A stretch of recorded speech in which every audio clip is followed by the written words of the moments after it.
What's happening? Welcome to another edition of Riot Starter TV. It's always a pleasure to rock with you all. I am Kalanji Changa. For those of you who are unfamiliar with my person, I'm grateful to be here. I'm grateful to serve us. I am a representative of the FTP movement. That is the organization. So I appear courtesy of the FTP movement. I'm also, of course, one of the founding members of Black Power Media, the platform which we're on right now. So we welcome you. If it's your first time stopping through, definitely, subscribe, hit the like button, the bell, and all that good stuff. And, we here with Army, People's Army, we're in the building. So definitely, grateful to see you all on here. Today, we have a powerful guest that we'll be bringing on shortly. But just before that, I want to mention our latest initiative, which is called Liberation Housing. It's an initiative that we've put together here at the FTP movement. And, what Liberation Housing is, it is a program in which we are looking to make sure that our OGs and elders, veterans of the movement are taken care of.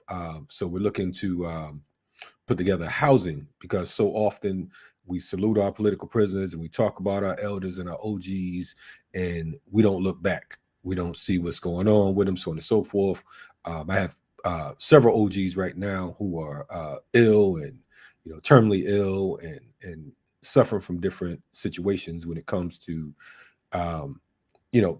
just being victims and not necessarily victims, but fighting against capitalism, colonialism, and imperialism. So, I wanted to let you all know about that. The website, if you are interested in supporting that effort, thenaturalfestival.com/liberation housing. That's the piece that you see on the screen right now.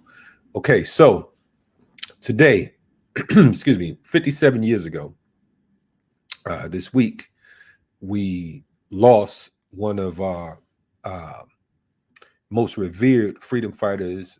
We lost a brother that was seriously committed, a brother who gave us a clear example of what transformation looks like. Oftentimes we throw away certain people because of the fact that they don't read what we read, they don't eat what we eat, they don't think how we think. They're not considered for our people, quote unquote. So we kind of just toss them to the side and we say, the hell with them, and one such brother who was known as Detroit Red is an example of a person who can be transformed, much like George Jackson, who came after him. So today, what I wanted to do, many of you saw the interview I did a few months ago with Paul Lee and Peter Goldman in regards to Haj Malik Shabazz, Malcolm X, and his assassination. And, I was told, not that I didn't already know, but I was told and reminded that, one of the foremost authorities on it, Haj Malik Shabazz, his life and his assassination, should be on Riot Starter TV. And I'm speaking about Baba Zach A. Kondo. And for those of you who are not familiar, Baba Zach Kondo is a professor of history at Baltimore City Community College. He spent more than 31 years teaching history and Black studies on the college level full time. He's in his 17th year at Baltimore City College. Again, he's generally considered one of the foremost authorities on Malcolm X and Black radicalism in the United States and possibly the world. He is author of the most authoritative and controversial work on Malcolm's assassination, which happens to be Conspiracies Unraveling the Assassination of Malcolm X.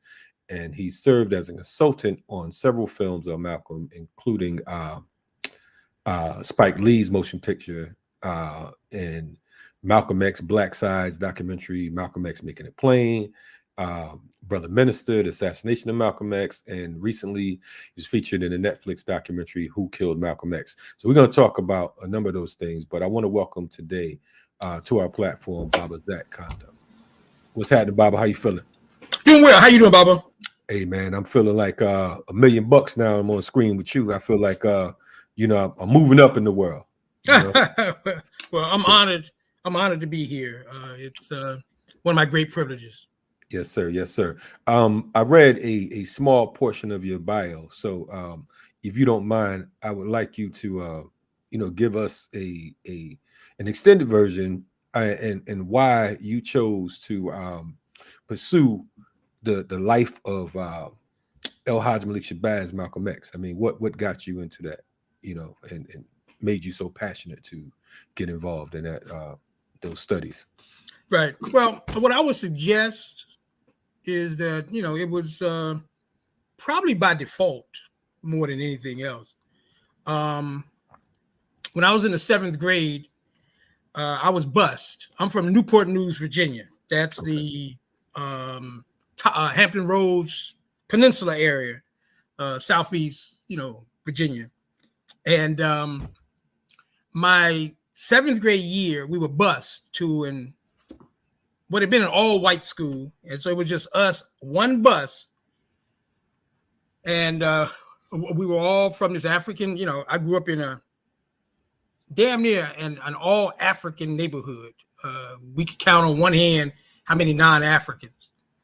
And so we go to the school, and the most blatant, racist rednecks that you could imagine are teachers, they're the principal, they're the administrators at the school. And so they just discriminate against us on all levels. So for the first time, previously racism was more subtle, but now it was blatant. And I guess you could say I was looking for a way to fight it, but I was, I'm 11, 12 years old. Hell, I don't know how to fight institutionalized racism like that. And so anyway, one day I'm in the post library. Most of us were, military, all of our fathers, were either retired or still active duty. And I see this book called The Autobiography of Malcolm X. I had heard the name Malcolm a year or two earlier, and I saw this book and I picked it up. Had a picture of this mean looking brother speaking with his hand, with one of his fingers like that. And it caught my attention. Anyway, make a long story short, I take the book home. And mind you, I was one of those brothers that, when it was time to do a book report, I would go into the library and find the smallest, thinnest book I could find. So I pulled this book off the shelf, and it's 350-something pages. It's like that thing. And I started browsing it, and then I took it home and started reading it. And for the first time really in my life, I became engrossed in knowledge, in studying, in understanding. And it was basically reading Malcolm's story. I can't explain why it resonated with me, but it did. And what I could tell you is that once I read the book, and I actually read it about 3 times, I read it and then checked it out again. And then a few weeks later, I checked it out again. And I really can't explain it, but what was happening was it was raising my racial consciousness. Previously, I didn't have much of a racial consciousness. I probably had the same racial consciousness as a typical African child, which generally in Newport News, Virginia in the early 1970s was minute. But something started happening to me as I was reading Malcolm. And then if Malcolm talked about somebody, I wanted to know who that person was. So so Garvey, I'd heard the name Garvey before, but I started, after Malcolm, I ended up reading The Philosophy and Opinions of Marcus Garvey. I read The Souls of Black Folks by Du Bois.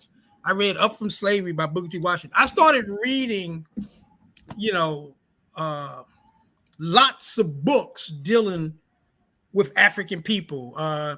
And then I got on the Black Panthers after that. I still remember reading If They Come in the Morning, Angela Davis. So you could say in the 7th grade, I started developing, an African-centered consciousness. Or as my family would say, Zach got into that black stuff, that African stuff. And I've been there. I've been there ever since. Went to school, studied history. It was like I picked areas that would allow me to focus on African people, directly, and then always Malcolm. So I got into Malcolm. And then one thing I'll say this, when I was in high school, every opportunity to write a paper, it was either going to be about the Panthers or it was going to be about Malcolm. And see, I was an athlete. And so I was like, I was kind of like a campus celebrity. So every time I did things like that, I didn't notice at the time. I actually found out later. But it would go around the school, Zach wrote another, my name was Clark then. I heard Zach Clark wrote something about the Black Panthers parties and this and that, or he wrote something about Malcolm X and Marcus Garvey and stuff like that. So I didn't know this until, I had graduated and stuff like that. And then another important event in all of this, when I was in college, word started going around. I went to a school in the Shenandoah Valley, and there was about a hour away, there was another, mountain school, and Stokely Carmichael, Kwame Ture, was going to be speaking. So the Black Student Alliance at my school, we decided to get one of the campus buses. It was a van. So maybe about 10, 15 of us, we rode over the mountain and listened to him speak. And so I brought my copy of his book, Black Power. And, and I listened to him. And he said some things, that really, really struck nerves for me. And one of the things, and the reason that I'm telling you this particular story, is he always referred to us as Africans. And I had never heard nobody do that,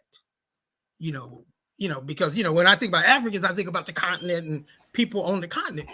But he was talking about Africans in the United States. So he helped to push my consciousness to a higher level by doing that. And I remember riding home on the bus, making a commitment that from this point forward, I will identify myself and my people as Africans. And so that was kind of like one of those watersheds, right, in the development of my consciousness as well. And then the final thing that I want to say, my senior year, I read an article by this journalist named Eric Norden on the assassination of Malcolm X. And that article helped to spark, because remember, I've always been studying Malcolm. I had read every book. By then, I'd read every book and article or anything that was on Malcolm X. If I found it, I read it. So I was pretty much on top of everything Malcolm. But this particular article, and remember, I had read stuff before that dealt with assassination. There was an article in Jet Magazine, and what was that published? October 1965 that dealt with Malcolm's assassination. So it wasn't like I hadn't been reading about Malcolm's assassination. Earl Grant wrote a real, powerful piece in Malcolm X, the Man in His Times, that dealt with, it was entitled the Last Days of Malcolm X. That dealt primarily, with the assassination. It wasn't that I hadn't been dealing with the assassination, but I read this article and it forced me to ask a lot of questions. And so I tell this story to make this point, that was, I guess you could say, the beginning of my commitment to find out who assassinated Malcolm X. And so from that point forward, any opportunity to write research, to do research, to, like even simple things. Like I'll never forget, I was taking a speech class my senior year, and a public speaking class. And every speech I gave, even though, you're supposed to do different levels, like informative, persuasive, and all of that, I never cared about what titles they gave the type of speech. Every speech I gave was a persuasive speech. And every opportunity, I talked about Malcolm X. And the last two was about Malcolm's assassination. So that was basically, in many ways, that spring of my last year is when I made that commitment that I was going to focus primarily on Malcolm's assassination, as one of my major, academic and political pursuits. Right on. They say we get involved one of three ways in movement and struggle: either inspiration, aspiration, or desperation. And we can see clearly that you were inspired, and that's a beautiful thing because of the fact that it's we don't often talk about how we got to the point of where we are. So we definitely appreciate you sharing that piece. I want to talk a little bit about Malcolm pre Nation of Islam. You know what I'm saying? Malcolm, the early Malcolm. In your studies and your research, what were some of the most intriguing things that you found out about Malcolm prior to his consciousness, quote unquote? Yeah, in some ways, I guess you could say, for me anyway, Malcolm was kind of like a typical, a typical hood. Malcolm was a hood. He got over on people, as best he could. He got involved in, activities that this society would call illegal. And he was about exploiting people. He didn't necessarily have much compassion when it came to people. If he had a mark, he hit that mark hard, and he never really looked back, it appears, and stuff like that. And I think that knowing these things about Malcolm, and then his transformation, as he became more spiritual, as he became more religious, as he became more political, I think that adds in many ways to Malcolm, to the saga, to the uniqueness, if you will, of a Malcolm X, because that here's a man who 10 years earlier probably could have cut somebody's throat and kept it moving. Now this is the same brother, whose commitment to building the nation and to African people, was on that other extreme. So I think that in many ways, I think the extremism, if you will, of a Malcolm X, or of a Malcolm Little prior to becoming a Malcolm X, I think that was always intriguing to me. Like, for example, dealing with white women. Malcolm Little deals with white women, has white girlfriends and white prostitutes, and part of his team were basically white women. But then Malcolm X, one of the last groups that you would ever expect to see with Malcolm X was a white woman. And not only that, but it was always ironic that a lot of brothers and sisters, particularly celebrities, and some civil rights leaders, they were married to white women, and it was always intriguing to me. Like, I remember, back in the day, I remember, reading, and don't ask me what the source was because that was a while ago, but J.A. Rogers, who I was introduced to by Malcolm X, right? Joel Augustus, Rogers, he was a Jamaican historian, right. A Garveyite. I think he grew up with Garvey.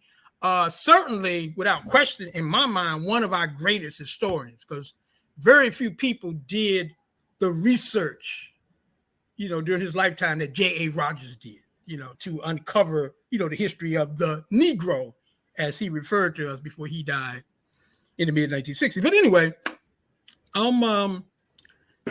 Malcolm went to see J.A. Rogers one day, and J.A. Rogers, was married to a white woman, Helga. In fact, she published his books after he died. Rogers died, I think, 1965 or 1966. I think he died in 1966. But anyway, so when Malcolm apparently didn't know he was married to a white woman. So before he came to the apartment, J. Rogers had his wife hide in the closet. And so during their meeting, Malcolm could hear stuff because he's later going to tell this story to Betty, right? So he hears this, he hears, noise here and there and this and that. And da, da, da, da. So he knew something was going on in the closet. And I think ultimately, she either she accidentally opened it or she purposely opened it because she was having a problem breathing or something like that. And so Malcolm realized, that he was hiding his white wife from him. Wow. And so my son in the closet, huh? Right, in the closet. But I tell the story to me because it kind of accents in many ways the extreme levels that you find with a Malcolm X. Because remember, go backwards, 10 years, 15 years earlier, and Malcolm was J.A. Rogers and that white woman. Right. And now, you got someone like a J.A. Rogers thinking so highly of a Malcolm X and thinking that him being with that white woman is, would be, unacceptable to a Malcolm X, is willing to basically put his wife in a situation like that. And I think only someone, who has went through those types of extremes, even though, of course, at the time, most people didn't know that Malcolm had those types of experiences and stuff. Certainly, J. Rogers wouldn't have known that. Probably people in the nation, because sometimes he would talk about his past and stuff like that. But J. Rogers wouldn't know, that that you don't have to be hiding. Malcolm used to be with white women too. You don't have to keep your woman in the closet. But Malcolm had that type of persona that people like a J.A. Rogers thought it would be, thought that it was appropriate to deal with him on a level like that. And I just think that in so many ways, that was the uniqueness, if you will, of a Malcolm X. We had never really seen a Malcolm X on that level. Yeah, we had Garveys and we had, people, in the same plane. But Malcolm was different. And I think I recognized that, at a young age, when I first started reading autobiography, and then after I started reading some of the other books, it was like I knew that this was something different, that Malcolm was something, he was something special. His level of consciousness, which I think, as I look back on it, it was his level of consciousness more than anything else that drew me to his story. Because I can remember, when I was reading the autobiography, I can remember saying to myself, and then when I read Malcolm X Speaks, wow, how come I didn't think like that? Why didn't I see that? How come I didn't have that type of sensitivity in my analysis? See, people who force me to ask questions like that, those are the people who basically take me to new levels. Right. If I can just share this real quick with you. Absolutely. We honored, brother. Rock with us. Okay. I have, as far as Africans in the United States, right, there are 6 watershed books that have influenced and basically, helped to change my consciousness, on different levels. One of the books, of course, was the autobiography of Malcolm X, which challenged me to start developing a more African-centered universe. Right. After that, I read a book that helped with my gender consciousness, because one of the things that I realized when I was in college is that as much as I had developed a racial consciousness, I was very undeveloped when it came to a gender consciousness. And not only that, but I really had a exploitative, misogynistic in many ways consciousness when it came to sisters, because I came up viewing sisters, as some, as people to be conquered. When I was in college, my nickname, me and my best friend, we were, and we were like roommates for about 2 years and stuff. His nickname was the slut, and my nickname was the whore. And we took pride. We took pride in that. You understand what I'm saying? I know. Being with as many sisters as we could be with. Why? Because I was undeveloped when it came to a gender consciousness. So I read Michelle Wallace's book, about the black macho and the myth of the superwoman, that thing. I read that. And that book, I had some issues with it, no doubt. But that book forced me to start developing a gender consciousness. And so that was one of those watersheds, it was, and it was a tough read. And, she was critical of a lot of, African leaders, including, Malcolm, as far as the whole gender consciousness and stuff like that was concerned. But I listened and I read, and I began to realize that I needed some work. There was some work that I had to do when it came to gender, because as the Black feminists said, in the Black feminists in 1974, I think it was Barbara Harris, but she said that you cannot liberate half of a nation.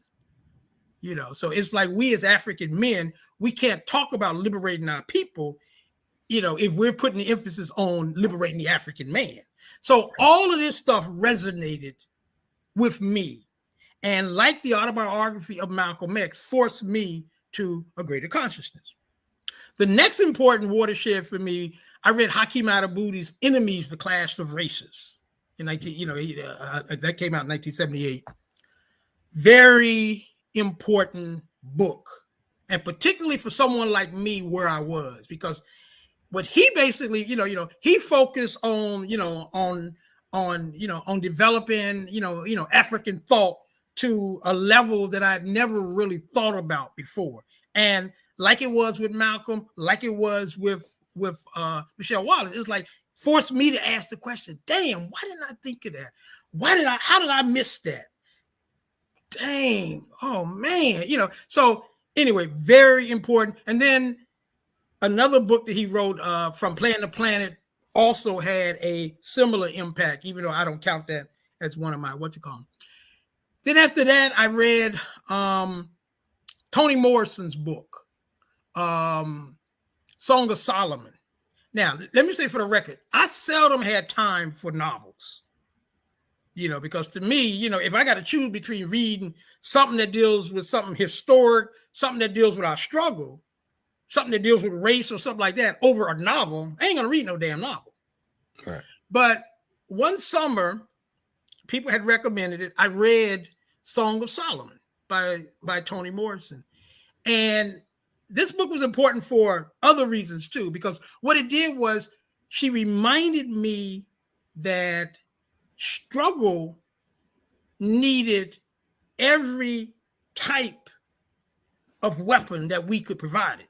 And that art could as much be a weapon, just like Hakeem Adabudi, Don L. Lee taught us that in his poetry, and Amir Baraka taught us that in his poetry, and Sonia Sanchez taught us that in her poetry. Song of Solomon taught me that novels can be as important a weapon as a Black Studies book. And what this sister did in that book was, she brought in culture. She brought in religion. She brought in struggle. I mean, she was able to basically mobilize all types of areas, in order to weave this storyline. And I began to appreciate it. The significance of that book that was that it broadened in many ways my understanding of struggle. It broadened for me the importance that art and whatever you bring to the table can basically raise your consciousness. And that's what that book did. Bell Hooks, I read her book dealing with what was it, Killing Memories, dealing with racism and stuff like that. And what Bell Hooks did for me was she took Michelle Wallace's analysis and she added some complexities that someone like me really needed to deal with. I needed to confront my own sexism. And in many ways, reading her books forced me to confront it. And not to mention the fact that her analysis, I mean, you talk about me asking the question, why didn't I think of this? Even her critique of capitalism took it to the next level and stuff like that. I mean, she made transition, some months ago, but that was a brilliant. Bell Hooks was a brilliant sister. That the analysis that woman gave, oh man, it just got like blew me away. And then of course Vincent Harding. I read There's a River, and that book, in many ways, it changed my life. There is a River. Came out in 1981. That book impacted me so much that I decided that I wanted to go to the University of Denver, and study under Vincent Harding for my doctorate. And I applied, I got accepted, all that. The only reason I ended up not going was because I didn't think he had, he wasn't as enthusiastic about me coming to study with him as I was, wanting to study with him. And then my grandfather, started getting sick, and I knew I needed to stay on the East Coast. And so there were some other factors and stuff. But There is a River. What really impacted me was his perspective. He began the book talking, like he's a historian, but he puts himself into the narrative. So it's like his opening lines, he talks about, we were doing this and that when we first saw the ships, when we talking about African people and stuff. And he basically carries on that type of discourse for the entire book. And when I read that book, man, it was like, wow. So the importance for me is that he reminded me that, first off, this objectivity stuff that they try to teach you in school, history is supposed to be written objectively and all that. He threw that bullshit out the window. And so I threw that bullshit out the window as well. It was like, it changed my focus, because my thing is that I'm not trying to reach some imaginary, standard that white historians have created when it comes to understanding history, to studying history, to writing history. No, I'm not going to separate myself. I'm going to be part of the narrative. I'm going to speak as an African person. And so that was the significance for me of a Vincent Harding. And that's why I wanted to study with him, because previous people that I studied with, they were promoting that objectivity stuff. Even though white people ain't never tried to do the objectivity stuff when it comes to history, that was the goal that they wanted us to follow. And I couldn't go there, So anyway, these are watershed books that kind of changed, my analysis, changed my trajectory, kind of like put me on the path that I've, pretty much been following, for damn near 50 years or so. Right on. I appreciate you sharing that, because of the fact that, we're usually hearing about the propaganda used against us. Folks don't talk about what motivates us. What are some of the tools? And I think that even when you talk about books, oftentimes we get caught up in like, oh, that did it for you, or that motivated you, or this, so on and so forth. before you have a fire, there's a spark. And I think that we got to always remember that. I don't care if Franklin at Charlie Brown table motivated you. You know what I'm saying? Him being the only black boy at the table. You know, whatever it takes to get you to where it is you need to go is what's important. We get caught up in absolutes. And yeah, the reality is there are no absolutes. And once we realize that there are no absolutes, except for the fact that capitalism is absolutely inherently evil, imperialism, Zionism, colonialism, etc. You know what I'm saying? But until we get clear on that, then we'll get you know, we'll be engaging in the sidetracking of the slave. You know, so definitely I appreciate you giving us that meat because of the fact that there's someone that's checking it out now. right. Yeah, Bob, if I just go back though, the question that you were asking me in reference to Malcolm, one of the things though that I think, you know, really impressed me about Malcolm X, to kind of go back to the question in reference to, you know, prior to him being Malcolm consciously, you know, when he was basically Malcolm Little and basically a hood and stuff, is that Malcolm also taught us a valuable lesson that, you know, it's okay to be where you are, to go to the, you know, through the experiences that you go through, so long as you're able to utilize those experiences to, in other words, you know, it's okay for you to, you know, to have to deal with lemons as long as you can figure out a way to turn that, you know, to turn those lemons into lemonade. And I think that to me was one of the most unique features of a Malcolm X, you know, is that he could go through those experiences, but what did he do with those experiences? He ended up using those experiences in order to improve himself, in order to improve his knowledge, in order to provide more understanding and more grounding in the things that he had to deal with in the future and stuff like that. And the other thing is that, and he never apologized for his background. You know, Malcolm's, I think the honesty in Malcolm's autobiography, that is, he basically giving you his story, but he's not trying to chocolate coat it. Most people say sugar coat. I say chocolate coat, but he's not trying to chocolate coat it. You know, he's telling you as he remembered it. You know, he may have taken, you know, here and there some poetic license here and there, but for the most part, he's giving you an accurate portrait of how he saw his universe, how he saw his life, and he wasn't trying to apologize. He wasn't trying to lighten the blow or make himself come out looking better and stuff. That's self-criticism. And I think that self-criticism was one of the other valuable lessons that I learned from Malcolm's life. You know, is that it's okay to be able to look yourself in the mirror and see what's there instead of just seeing what you hope to be there. You know, Malcolm could do that. And, you know, he could self-reflect, and more importantly, he could learn from the self-reflection and therefore help you to learn from the self-reflection and stuff. So those were some of the things that, you know, that I think help explain why Malcolm, why I was drawn to Malcolm more than I was drawn to, say, some other people, you know, who I read, who I studied. Let me ask you this, because you definitely, you know, your point is on target.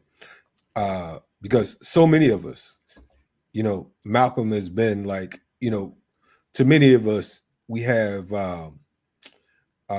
Garvey as the great grandfather, and Malcolm as the grandfather, and the Panthers as, you know, as the grandmothers and grandfathers, so on and so forth. And you know, it is through that self-criticism you talked about that gave us a inroad, a light down the tunnel, because, you know, so many of us have gone down the quote unquote wrong path. But most Africans you talk to that are involved in any type of revolutionary work, particularly nationalists or Pan-Africanists, they mention Malcolm because of the fact that, you know, he was, like I said, he was the man with the, as Imam Jamil Al-Amin, formerly H. Rap Brown, would say, the man with the muscle in his voice. He had the ability to command, respect just based off of his being, his existence. How important to you, in your mind, how important was it for there to be a Detroit Red? Because again, we went from Malcolm Little, and they talk about how his parents were Garveyites and his father's role, so on and so forth. And then Detroit Red, it's like, it's this ugly spot and stain where, he messed with white women. He was involved in drugs. He was a petty thief. For all practical purposes, he was a parasite. But how important was it for there to be a Detroit Red? Right. I think it was vital for the man that Malcolm became, that he went through all of the different levels, of challenges, that he went through. And think about it. It gave him, it broadened in so many ways his perspective. It gave him experiences that down the road he could tap into. But it also gave him a language. Like he talks about this in the chapter 1965, in the autobiography. He talks about how his experiences equipped him to be able to walk down the street in Harlem and hear, listen to what people are saying and be able to understand it, be able to appreciate it, be able to, to know what they're saying, versus some other civil rights leaders at the time who, walking down there, they would need a translator. Right. Malcolm never needed a translator when it came to talking to his people, particularly urbanites, urban Africans, right, because that is, that is his universe. That's where he came from. And so it gave Malcolm experiences. It gave Malcolm resources. For example, that a Martin Luther King, who was raised middle class, would have never been able to, to necessarily experience. But Malcolm experienced it. And it reminds me of an African proverb. Only he who has crossed the river can say that the crocodile has a lump on its snout. That's right. Only he who has crossed the river can say that the crocodile has a lump on its snout. Malcolm could talk about that crocodile snout, whereas a lot of other people, because they didn't have those experiences, they couldn't. He could also talk about, like, for example, when Malcolm talked about some of the urban explosions, in the United States, during the 1960s and stuff, he always talked to you from the perspective of the African who is basically in the middle of it, the African who is facilitating it, because he understood their anger. He understood their experiences. Very few leaders of that era looked at it like that. In fact, most of our leaders, they looked at it from the standpoints of the enemy. We're, in there, we're being violent to our own communities and all this. Like, you're going to break that, all the, all of the crime. Progress we've made is going to be transformed because of what y'all are doing in the streets and all that stuff. Malcolm understood the anger. Malcolm's thing was, we got to figure out ways to redirect it, but that anger is legitimate. That's right. That, that those thoughts, that those actions, they are legitimate and stuff. But see, other leaders, they couldn't do that. So no, to go back to your question, those experiences equipped him. And I think about this. I think this is one of the reasons why we do hold Malcolm in many ways in greater esteem, because we know where he came from. We know that he went from these different levels, and that along the way, we also know Malcolm was a scholar. Malcolm was constantly feeding his mind. Malcolm knew that the mind is a muscle, and you got to exercise that muscle to maximize it. And so Malcolm's constantly, so he got all these experiences, as the book said, he rose from hoodlum, thief, dope peddler, pimp. He got all these experiences. And at the same time, Malcolm could go and have, conversations, with the most elites of the elites. So all of these things in many ways made Malcolm special. It made Malcolm more unique, than the vast majority of our other, leaders and stuff because of these experiences. So yeah, but he needed those experiences. And I think that without those experiences, without Detroit Reds, I don't think we would have had a Malcolm X.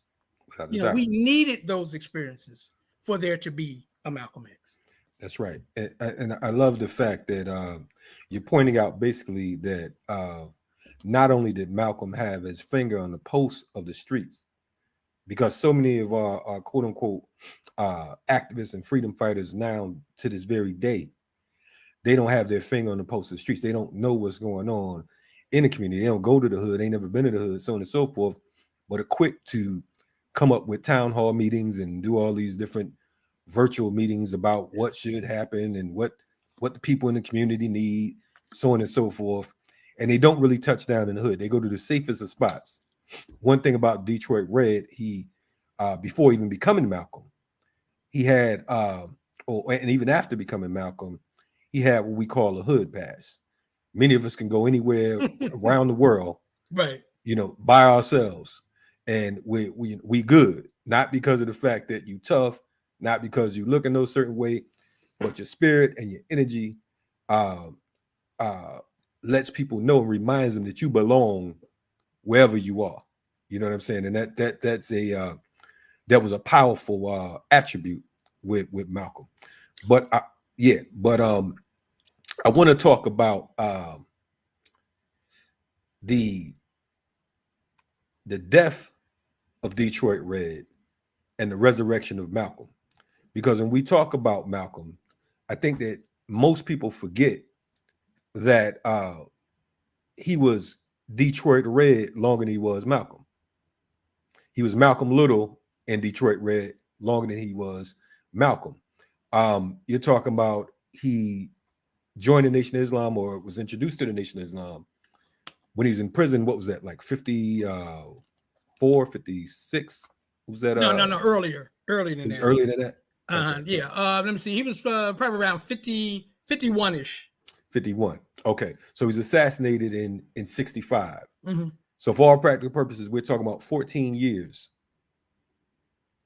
of becoming Malcolm and becoming the man who we know him as the man he is today, the man we recognize today, in 14 short years out of his 39-year span. You know what I'm saying? He was able to become that. I want to, what was that impact and what was your how important, shall I say, and I know this question may sound basic, but how important was the Nation of Islam's teachings when it came to Malcolm, or the influence? How important was that when it came to the building of it? Right. I think that the Nation of Islam, it was significant. It was vital. I think it was timely. Malcolm and the Nation happened at a very crucial time, but at a very necessary time. And I've always been clear on the fact that Malcolm needed the Nation to the same extent that the Nation needed someone like a Malcolm. Right. And it was a powerful marriage, when it lasted. And let's be real clear, Malcolm, and I talk about this in my book, Malcolm needed Elijah Muhammad's wisdom. He needed Elijah Muhammad's experience. He needed Elijah Muhammad's teachings. He needed Elijah Muhammad's mentorship and his paternalism. Malcolm needed all of that to the same, and to the same extent, the Nation needed Malcolm's youth. The Nation needed Malcolm's diligence. The Nation needed Malcolm's, hold no prisoners mentality that, hey, we should have 1,000 more. I'm going to make sure we get 1,000 more. They needed that type of confidence. They needed someone who could articulate, who could take some of Elijah Muhammad, because let's be honest, Elijah Muhammad wasn't the most articulate speaker, nor was he the best writer. Sometimes it was a struggle reading Elijah Muhammad. Malcolm helped to correct some of those deficiencies, some of those defects. And so it was an incredible marriage, while it lasted, and both of them, they fed off each other. Both of them needed each other. One without the other, we would not have had a Malcolm and an Elijah. But the two feeding off of each other, we had a Malcolm and we had an Elijah. That was, and let's be clear, you cannot separate the person who became Malcolm X from the Nation of Islam. That was a marriage, and it had to happen. And we're playing with history. It would be ahistorical to try to figure out, well, what if Malcolm hadn't hooked up with Elijah Muhammad? Or what if Elijah Muhammad hadn't hooked up with Malcolm? Where would blah, blah, blah, blah, blah? That's an intellectual debate. We just wasting our time. Right. So no, it needed to happen, and you cannot minimize the marriage between Malcolm and Elijah Muhammad, and Malcolm and the Nation of Islam, and Elijah Muhammad and Malcolm X. You can't minimize it. And I think in the interest of our people, it was good that it happened. We needed that relationship to happen. And it was for the betterment. The tragedy of all of this was how that relationship ended. That's the tragedy. Right on. And that's the atrocity in all of this. Right on. Let's wrap about international Malcolm. One beautiful thing is, I think he took a page from folks like Paul Robeson's book, being able to go abroad and get a clearer understanding of the workings of the world, because he moved from I dare to say encapsulated situation to a more broader thinking situation. I remember listening to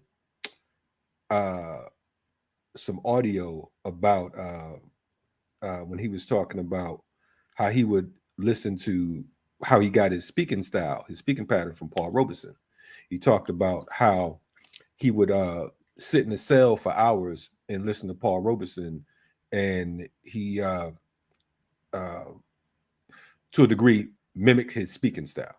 Did you speak anything on that, or or is it something that I'm just no, actually I don't recall that, but okay. That's okay, Baba. I would certainly trust you on that. Right on. And I'm trying to think, because it was long ago. I'm not sure if it was actually me hearing him say that or someone. It was. I remember it was something on the radio, and it was a long talk about it. So I'd have to look it up. I don't want to. Right. And see, for a question like that, that would be the type of question that I would have to defer to Brother Paul Lee, because Paul would be able to pull that one up without jumping through no hoops and stuff like that. Whereas somebody like me, and particularly as I've gotten a little bit older and stuff, I would really have to do a little research of that one. Hey, I respect it. You see, I like to be clear, and shout out to Brother Paul Lee and Peter Goldman. For folks who missed that particular episode a few months ago, we talked about the assassination of Malcolm and a little bit more of his history, and Peter Goldman's meeting him and interviewing him, and Paul's extensive research. And Paul, of course, speaks highly of Baba Zach Kondo, and he says that the book you wrote was, is probably the foremost the best research. I don't want to jack his words up because I don't want no problems with Brother Paul. But definitely, you know, he suggested, strongly urged me to interview you a while back. So definitely shout out to them. I Yeah, want to and let me just say this too.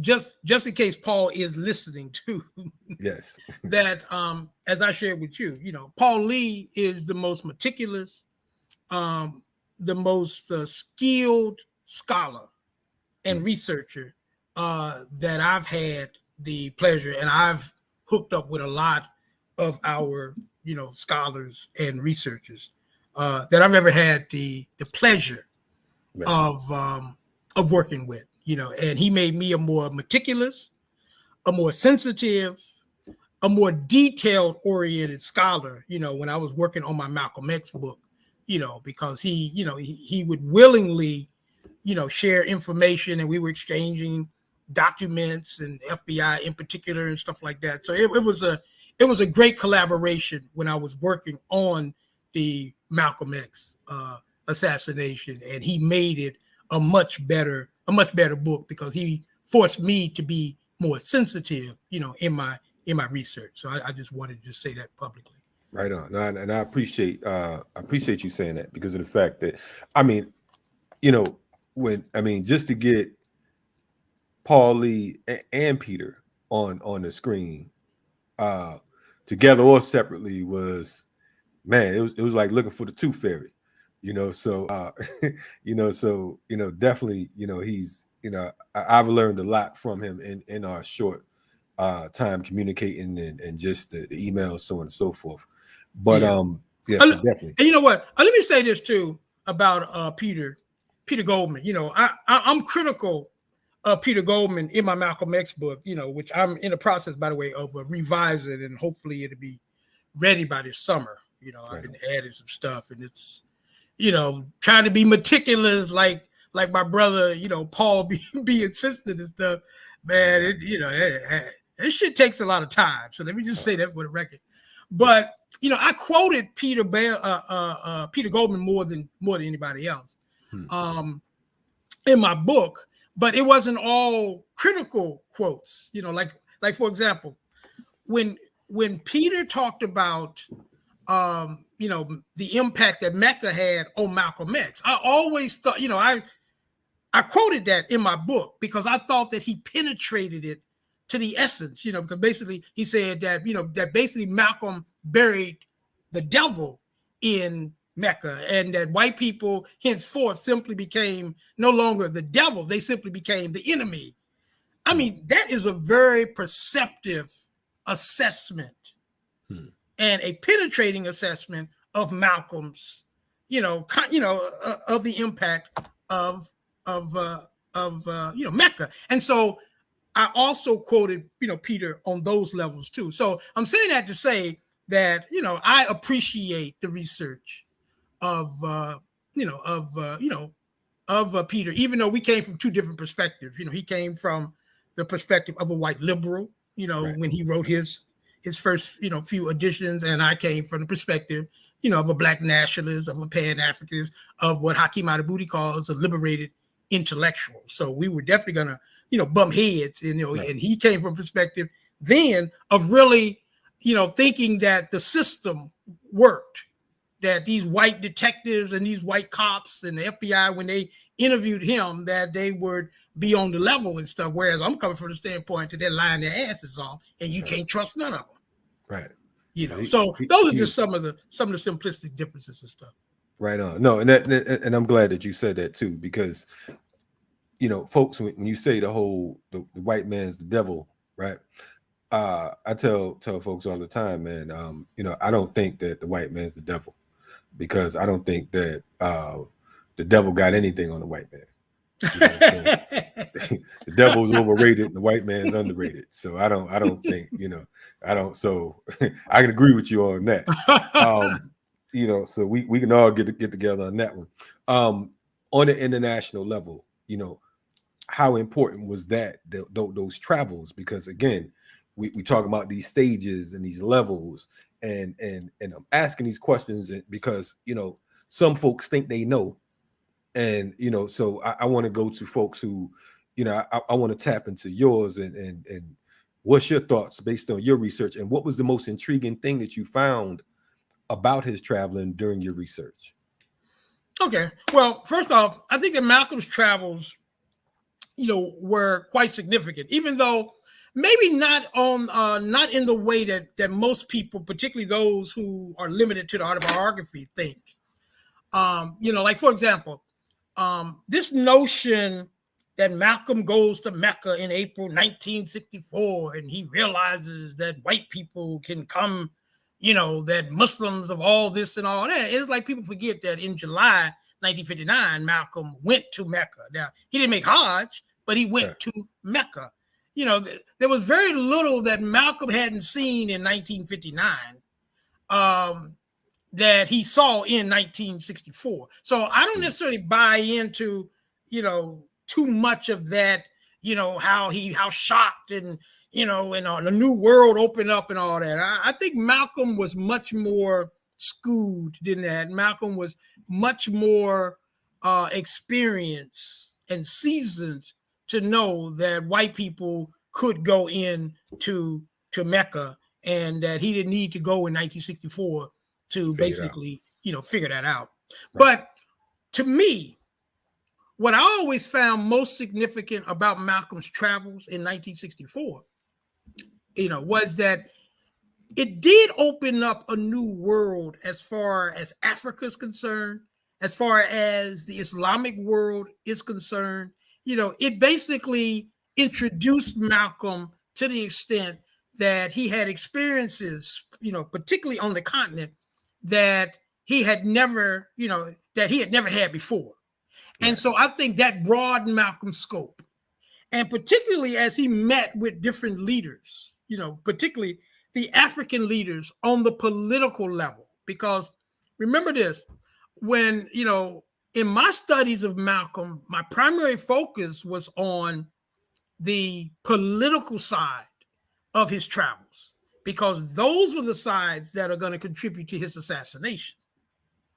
And so I was particularly, for example, interested when he met with Nkrumah, when he met with Sekou Touré, when he met with African leaders who, he was trying to promote his UN, project with, and, what some of their responses were. Because one thing is clear, none of them signed on, to be the sponsor of his UN project.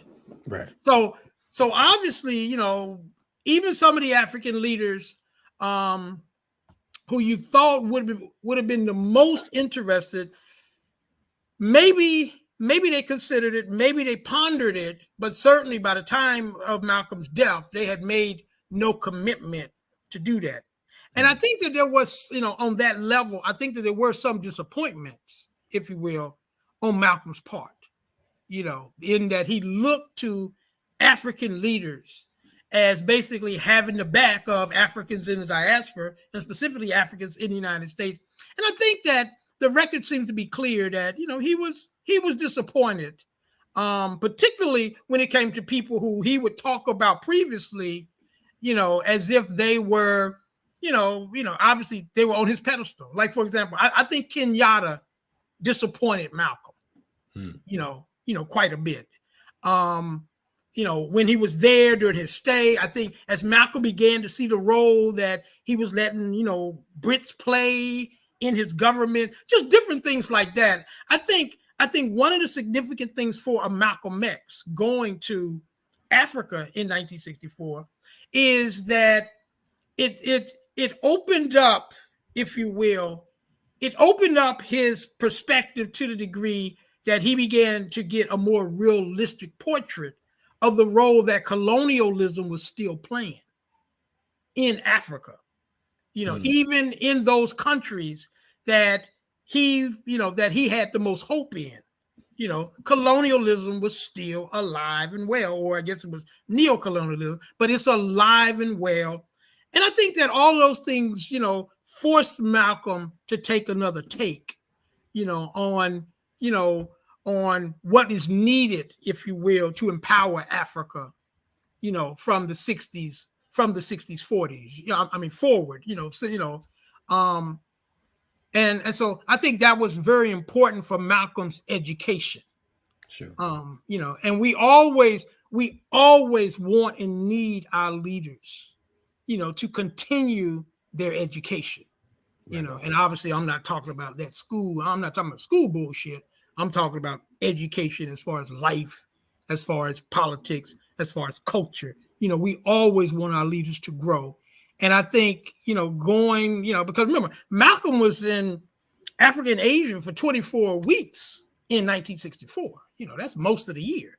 Right. And so he's going to be equipped with some experiences, that I guess the tragedy is that he's not going to live long enough or too much beyond those experiences so that he could have utilized them more as far as our struggle, as far as our knowledge, as far as taking us where we need to go. He just didn't have that much time, and so we could speculate, had Malcolm lived, how would those experiences have influenced this or influenced that or taken him here or taken him there? It's not much we can do with that, at this stage. But clearly going, and then the other thing that I always thought was important, Malcolm went to Africa. Not all of our leaders That's right. focus on Africa. In fact, particularly with the civil rights leaders, you could hear some of them, and they're talking about Europe the way they should be talking about Africa. So Malcolm understood when a lot of others didn't, that it had to be Africa. Africa had to be front seat. Right. Now, because he was Muslim, he still, had his flirtation, if you will, with the Islamic world. Even though I think that going to the Islamic world also helped Malcolm, giving him a more realistic portrait, for example, of how Arabs dealt with Africans, in the Islamic world and stuff like that. He needed those experiences as well, because I think in the end, Malcolm came to see, that Sunni Islam, just like white Christianity, had its contradictions, had its racial, had its cultural, injustices. And I think that was something that Malcolm needed to know as well. Right on. I think that it's also important to note that, just naming some of the heads of state that you talked about, Nkrumah, and even folks like Castro, the fact that Malcolm was accepted and given an audience by these heads of states, and he wasn't a head of state himself, is that's a feat. Of course, we see later on, Minister Huey P. Newton and Eldridge and folks like that following that lead and that tradition. But and not only that, the majority of these leaders were so young. We're talking about Patrice Lumumba being 36 when he was assassinated. You know what I mean? You're talking about Malcolm being 39 and Martin being 39 and Frantz Fanon transitioning at 36 and just so many others who never made it. Che Guevara, 39 years old, so on and so forth. So we're talking about, for all practical purposes, youth. You know what I mean? You're talking about, the majority of us, I have children in their 30s. You know what I mean? So the majority of us these days, we don't even, I would argue that we don't even truly enter manhood to about 40 years old. You know what I'm saying? You're a man, you get an understanding, you're clear about certain things, but as you grow, So, Malcolm hadn't even made that full transition. And we can't, again, it would be asinine to speculate on whether or not, where would he be today and would Malcolm be for voting, all the other craziness. That's just as insane as hell to me when people talk like that. But, just remembering the age and the fact we talked about, him being into quote unquote consciousness or being on the right side of things for 14 years. I want to Let me say one thing, though, Baba, Yes, to sir. kind of vegetable back on something you were saying. Okay. When Malcolm was in some of the countries, he was treated like he was a head of state. Right. And not only that, but he was given the types of perks and resources like a chauffeur and bodyguards and different things like that when he was in several countries. They did it. For example, Sekou Touré comes to mind off the top of my head. You know, he gave Malcolm, actually, I think he gave Malcolm 2 security people. I think one was an officer. He let him stay at Malcolm's villa. Excuse me, at his villa. He gave him a chauffeur. Right. He basically, you know, he gave him a chef. He gave Malcolm the type of respect that would have normally been reserved for a head of state. And I think that, to me, the significance of that is that even though not all of the leaders, and Faisal did the same thing in Saudi Arabia, not all of the leaders, you know, clearly viewed Malcolm, you know, as a head of state. But it's real clear that, you know, when he was outside of this country, you know, some of these leaders had a very high opinion of him and where he was at that stage, you know, in his life. And then the other thing too is that this whole youth thing, I think that we really underestimate, you know, how some of these, you know, like, you know, because we would assume that people like some of the giants that you named, we would assume that they were older than their years, right. Simply because of who they were, how they carried themselves, what they had accomplished, and stuff like that. Right. But you're right. You know, we're talking about in the larger scheme of things, these men were babies, right? And yet, you know, to be where they were at, right. Yeah, right. And unfortunately, for pretty much all of them, you know, they never went past those, you know, that whole 30, you know, the whole 40 mark. They never made it. And of course, it forces us to just marvel. Imagine if this brother or that brother, you know, had lived longer. What else could we have expected and stuff like that? But no, that's an important point. Right. No doubt. Now it brings Chairman Fred to mind as well. You know, 21 years old. You know, unbelievable. Yeah. And we talk about, you know, and George Jackson, 29. These are folks who, you know, we revere, and that is why we say elders for counsel, youth for war. It doesn't mean that you know the youth are being dismissed. It means that, you know, oftentimes you played this game already. You know what I'm saying? You know the play. You know where they're gonna come from. You know what time they're gonna throw the water. You know what time. You know what I'm saying? You know what the hits feel like. You know, you fresh on the field. You ain't never got hit before. You know, you get that concussion, you might quit. You know what I'm saying? But this what come with the game. This what come with sport. So oftentimes you need the elders for advice. I want to talk about your book. Conspiracies Unraveling the Assassination of Malcolm X. What prompted you to write it, and give us a you know, a synopsis of you know, what is it? What, you know, why should folks check that out? I mean, you know, Manning Marable has a book. Why don't we read that one? I'm just messing with you. Let's talk about your book, and we're gonna touch on Manning as well, by the way. But okay.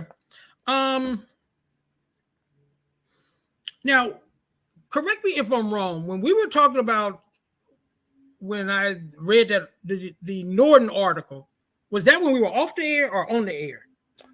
Were we on the air? You know, I think you might have been off the air. I think you was off the air, if I'm not mistaken. But it's not gonna hurt. You just go on into it, and but okay. I think it was off the air, if I'm not mistaken. Okay. Yeah. So what had happened was, in my senior year in college, I read a article by Eric Norton that dealt with the assassination of Malcolm X.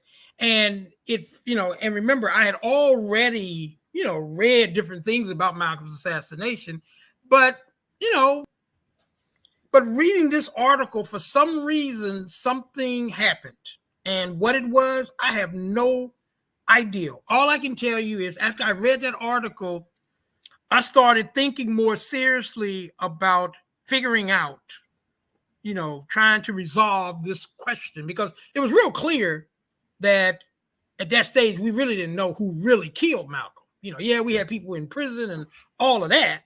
We had the official version and all of that, but it just seemed like it was more complex than that. And that's what that Eric Norden article reminded me of. So all I can tell you is that starting that spring in my senior year, I started allocating time and resources looking into Malcolm's assassination. And every opportunity when I was in classes, I used, I don't care what the class was. When I was in school, I would try to gear it all toward something that interests me as an African person. I know.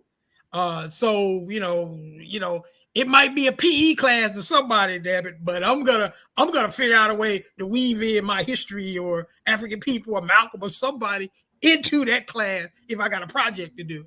And so that's what started happening. In speech class, I started, dealing with Malcolm's assassination, in political science classes and social science classes. And so when I graduated, I knew that that's what I wanted to study when I went to the next level, when I went to grad school.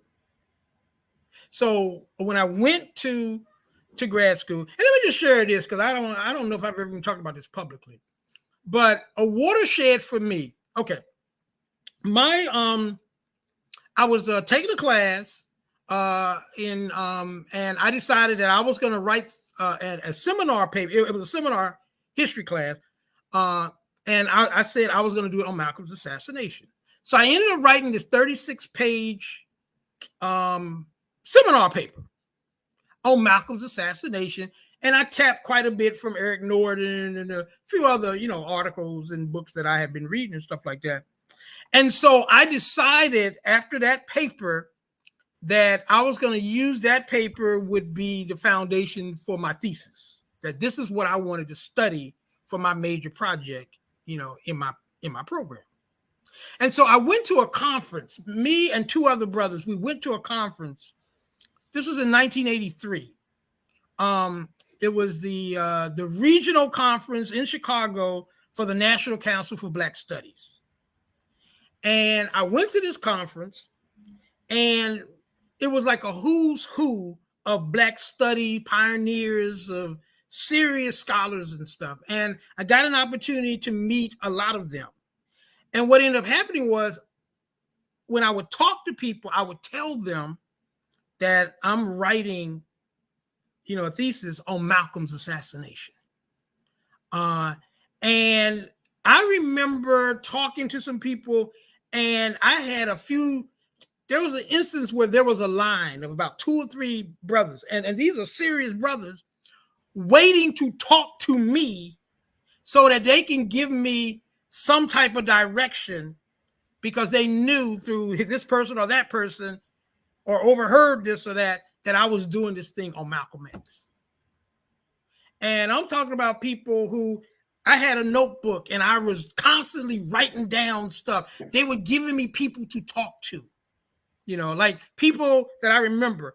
Leonard Jeffries was there, and he's going to put me in contact with, let me see. He put me in contact with James Smalls, who put me in contact with Ella, Malcolm's sister, Ella Collins. I talked to Baraka. James Turner was particularly helpful for me. He gave me names and phone numbers of people who I needed to talk to. You need to talk to Gil Nobles. I'll give you his phone number. Tell him that I told him, told you to call him. You need to talk to, what was that brother that did the Malcolm and Martin? Woody, for some reason, I want to say Woody Strode, but Woody Strode was an actor, former athlete and stuff. So it's not Woody Strode. Woody King, it was like I got names for all these, people to talk to, and a couple of people who were at the Audubon.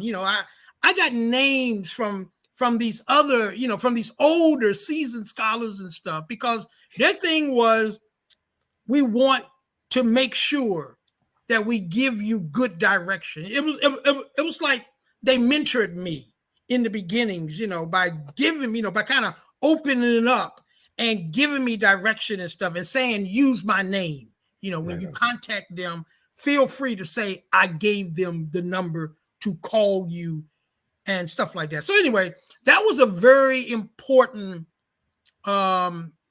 episode, in my studies, because in many ways, that kind of got me started. And so after that, I made a special trip to go to New York. One of the good things is that, when I was in grad school, I had scholarships that basically gave me money monthly, after all my bills and stuff were paid. And so it gave me resources that a lot of grad students didn't have. So they used to have this airlines called People's Express. Wow. And it flew out of Dulles Airport in DC. And I would drive up to Dulles Airport. In those days, People Express cost $19 to fly from Dulles, which is Northern Virginia, the DC area, right, to Newark. Wow, $19. $19, and then it went up. They have you on the wing or what? Huh? They had you on the wing or what was going on? $19. But you know what? But it was cool. And so I did that several times during my research on Malcolm. I would fly to New York. I had relatives in New York. I always had places to stay and stuff. And I would spend like a day or two, sometimes going to stores. Like, I never forget, I went to this store. In those days, they were still selling tapes, the little cassette tapes. Right. I would go into a store where you could hear them playing tapes like Malcolm X and, different people like that. I would go in there just hoping that maybe somebody there could give me some direction, because obviously there's some, obviously they're selling these things and they, it's political. Right. They're selling Malcolm X tapes and stuff. I went to this one time, there was a brother named James Payne. He owned the place and he listened, I was talking to him and, told him what I was trying to do. He listened to me. And then, I come to find out that he was at the assassination of Malcolm X. Wow. One thing, though, that I did learn real quickly, people would test you. They wanted to make sure that you were who you said you were. That's right. Because, and it's based on experience, because, we've had enemies of our people who have played games with us. So they want to make sure before they open up any types of can of worms. So I had to kind of get used to that at first, because they're going to test you and they want to know. And how do I know what you say? If I call this person, what are they going to say to me? Blah, blah, blah, blah, stuff like that. So these were just some of the things that I learned, as a neophyte, researcher, because I ain't learned none of this stuff when I was in school. I had to learn this stuff on my own. And then the other thing that I also remember, there was a brother. They were already going to the Audubon. I mean, to the Ferncliff Cemetery, for Malcolm's, commemoration. And Ella told me this story. I know about 4 people told me this story, so I'm pretty sure it was pretty accurate. But this is the story that they told me, and this was their way of saying to me, "You be careful, young brother." They said that there was a young brother. They said he was about 16, 17 years old. And they said that when they were at the Ferncliff Cemetery on Malcolm's birthday, I want to say in the early 70s, like maybe 70, 71, something like that. They said this young brother, he pledged that he would not rest until Malcolm's killers were found. And they said he took some type of like a silver bullet or some type of bullet, and he put it on the gravesite. And, and he did this in front of people. And what they told me was, like, shortly after that, this brother was found shot. And keep this in mind now. We're talking about the early 70s. Malcolm's killers are still across the river in Newark. Now, Is there a connection? Do I know anything about? I don't have nothing on nothing. I can't even tell you the brother's name. They don't remember the brother's name either. But they told me the story because they wanted me to be careful. Like, don't get it twisted. It's real. Exactly. That what they were basically saying to me was what you're embarking upon is not to be taken lightly. And it seemed like you're a serious young brother. So you need to make sure you carry you cover your back. That's what I got from this. And, in line with this, I never forget when I was still doing, my Malcolm research, but the book hadn't come out yet. Right. I never forget one night I get a phone call and it's Leonard Jeffries, at City College. Right. And so this was probably around, I want to say this was probably around 91, 92. And at that stage of the game, I was already being criticized by, some of the people in the nation, some of the local ministers here and stuff like that. So I was, they be selling wolf tickets, about, they knew that my book was going to be coming out soon and he's going to try to argue that the nation killed Malcolm and, all that type of stuff. Plus I had given lectures and been on radio and stuff like that. So they kind of like knew I was out there. So I get a phone call from Leonard Jeffries and it was probably around 11:30. So, it was kind of like late. And I get this phone call and he says, Brother Zach, this is Leonard Jeffries. How you doing? I said, I'm good. What's up? He said that they had been hearing stuff in New York, and this is the nationalist Pan-African community, that they had been hearing stuff that the nation was going to move on me. And he wanted to make sure that I was okay. Well, I hadn't heard anything or anything like that, but, and everything was cool. But here's the thing, though. The fact that I had to get phone calls like that. The fact that there was ideals floating like that, even if it's just a rumor and stuff, we should never have put ourselves, I'm talking about we as African people, shouldn't have never put ourselves in a situation in which thoughts like that had to be considered, had to be on somebody's radar. The possibility that, because I'm researching, one of our own, we got groups who have problems with that and might want to do something to me type of stuff.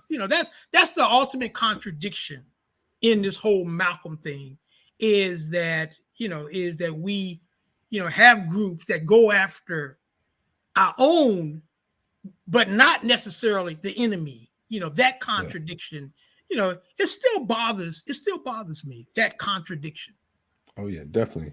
And we appreciate you sharing it. And shout out to Dr. Leonard Jeffries. We had him on Riot Starter TV last month. So if you all have missed the Dr. Leonard Jeffries interview, make sure you go back in the archives, either go to blackpowermedia.org and check that out, or you can go on the Black Power Media YouTube thing. I just wanted to plug Dr. Jeffries. I think he just turned 86 or 87 years old last month. So definitely, shout out to him. Yes. And I'm trying to get Professor Small on as well because of the fact that we definitely appreciate his work. I want to, because you've been talking about the pink elephant in the room, as they say, or some people say the white elephant in the room. So I'm gonna just jump into it. From your research and your studies, point blank period, who killed Malcolm? Who assassinated Malcolm X? Yeah. As an organization on the orders of Elijah Muhammad, the Nation of Islam were the killers of Malcolm X. They were egged on, they were manipulated, they were schemed on by the FBI, but it was the Nation of Islam on Elijah Muhammad's orders that killed Malcolm X. And also we need to throw in the New York City Police Department and their, Red Squad, as they were called, their secret, intelligence unit known as BALSI, the Bureau of Special Services and Investigation. They lent a hand. And the short of things is that the enemy of our people, mainly the FBI, they knew that there was tension between Malcolm and Elijah Muhammad, and Malcolm and the family of Elijah Muhammad. And what our enemies did was they simply exploited those weaknesses. And then ultimately they let nature take its course.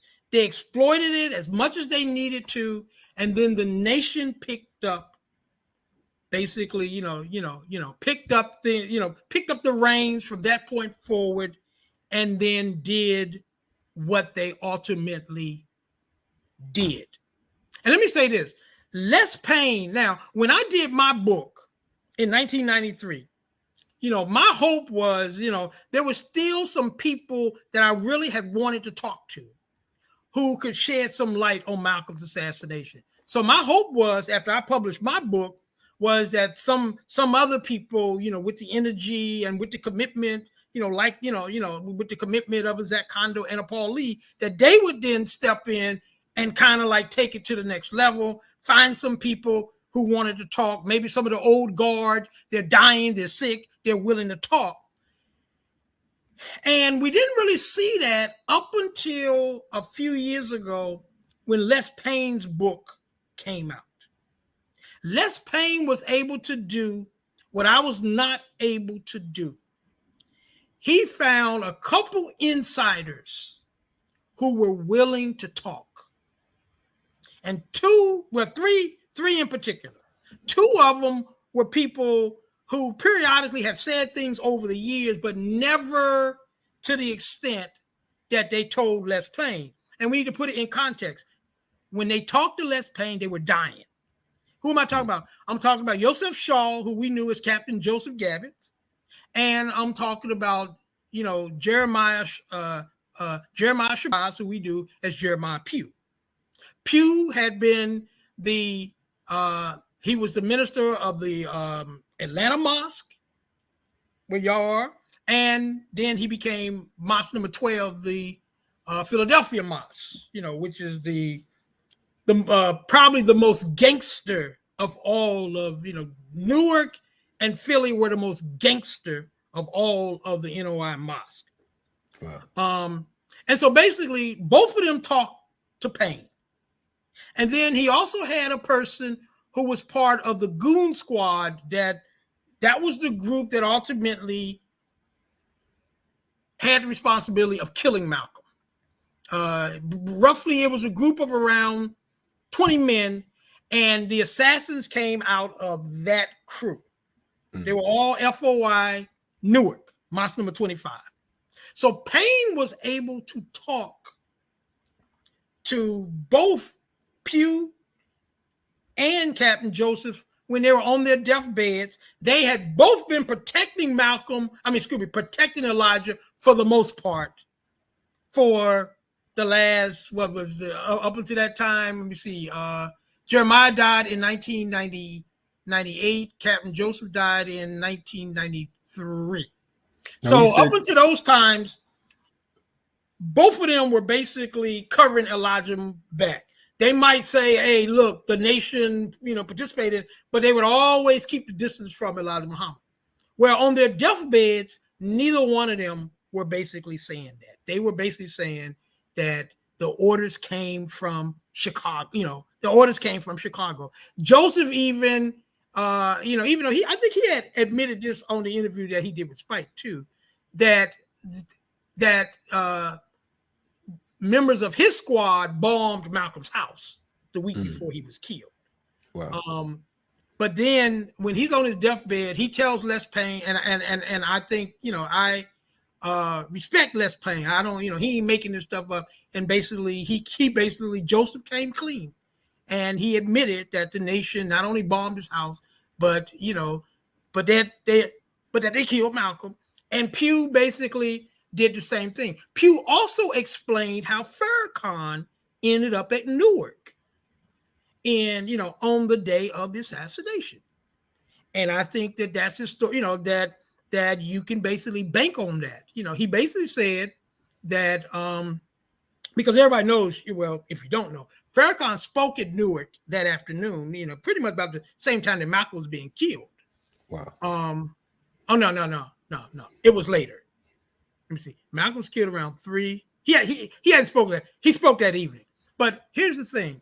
And I talk about this in my book. I talk about how the FBI, launched an investigation to try to explain how it was that Lewis, in the early morning of the assassination, got up and drove from Boston to Newark. And they were trying to figure out, is there a connection between Malcolm's assassination and, Lewis being in Newark? Well, Farrakhan had over the years given different reasons as to why he spoke at Newark. First he says Elijah Muhammad, that at the time Ma 7 had a permanent minister, and so Elijah Muhammad was basically rotating people, and so it was his term for the rotation. Of course, the only problem with that though is that he couldn't notify his people that he was going to be gone, because he got that. He got the notice from Elijah Muhammad, like like at the last moment. You understand what I'm saying? So obviously he wasn't scheduled to speak there, obviously. But according to Jeremiah, what Jeremiah basically said was, he said basically that Elijah Muhammad was a Machiavellian, and that people didn't know how political he was and how much he schemed. And he said that members of the high command of the nation still didn't trust Farrakhan because they thought that he was too close to Malcolm. And that according to Pew, according to Jeremiah, what Elijah Muhammad was doing was he ordered Lewis to Newark to speak because he wanted to bloody Lewis's hands. Meaning, he sent him to Newark at the base of operation. Because remember, that day, the assassins, basically, the base of operation was the Newark Mosque. And so the major officials who are participating in Malcolm's assassination, they're all assembled at the Newark Mosque. And that's where Farrakhan and 4 bodyguards are. So when phone calls are being made and everything, and in fact, the assassins, according to the plan, they were supposed to go into the Audubon, slaughter Malcolm, escape using the crowd, and then make their way back to the Newark Mosque to be debriefed. That was the overall strategy or framework for the assassination. Well, that's where the only one assassin will ultimately make it back that evening, and that's going to be Bradley, who fired the shotgun. But Lewis is right there. So according to Jeremiah, what Elijah Muhammad is doing is he's bloody and he's forcing Farrakhan to be a player in this, whether he wants to or not. And that's what Jeremiah's thing was. He said, y'all don't know Elijah Muhammad. That's how his mind worked. He was basically tying Farrakhan to Malcolm's assassination so that in the future, if he ever reached a point where he wants to come clean, he's going to have to explain why he himself is right there and he's not doing nothing to stop this thing from happening. To nobody did he say, hey, y'all, this ain't right, y'all. Let's stop this. So he's tying Farrakhan's hands. That's the story that Jeremiah told Les Payne on his deathbed. And I think that, there's no reason to doubt any aspect of that story. Wow. And it goes along with everything else that we already knew that I'd already talked about in my book anyway, and that is that. Now, one other thing that was important about Les Payne's book that I learned, to help put more things in perspective. There was a conference that took place. Now, let me just say this for the record. When I was doing my research, thanks to Paul's, organization, I got an opportunity to interview Wilford. Malcolm's oldest brother. Right. Okay, so I flew up to Detroit, stayed with Paul, spent the day with Wilfred. And Wilfred talked to, he told us about an incident. He couldn't remember where it was. That's what I remember about it. But he said that he remembers Elijah Muhammad saying to, and it was a gathering of, ministers, captains, and, FOIs, maybe some lieutenants. He didn't know, he was kind of, fuzzy. But this is what he remembered, and this is what I remember from my notes, looking at my notes from the interview. He said that Elijah Muhammad said that he hoped to see Malcolm's children begging for bread in the streets. Wow. But he didn't know where, where that happened. Well, one of the things that Les Payne talks about, he talks about a meeting again that I didn't know about. Okay. But it took place in September in Michigan. And that at this meeting, which Jeremiah facilitated, at this particular meeting, Elijah Muhammad told it was a meeting of ministers and captains, FOI, and Elijah Muhammad stated to his flock that he wanted them to do bodily harm, what was the term? Fatal bodily harm to Malcolm X. And what I'm starting to realize is I'm not sure, and I probably want to talk to Paul about this, because if anybody would have some, it would probably be Paul. But I'm trying to figure out whether or not that possibly was the meeting that Wilfred was talking about. Because remember, Wilfred was still in the nation during this time period.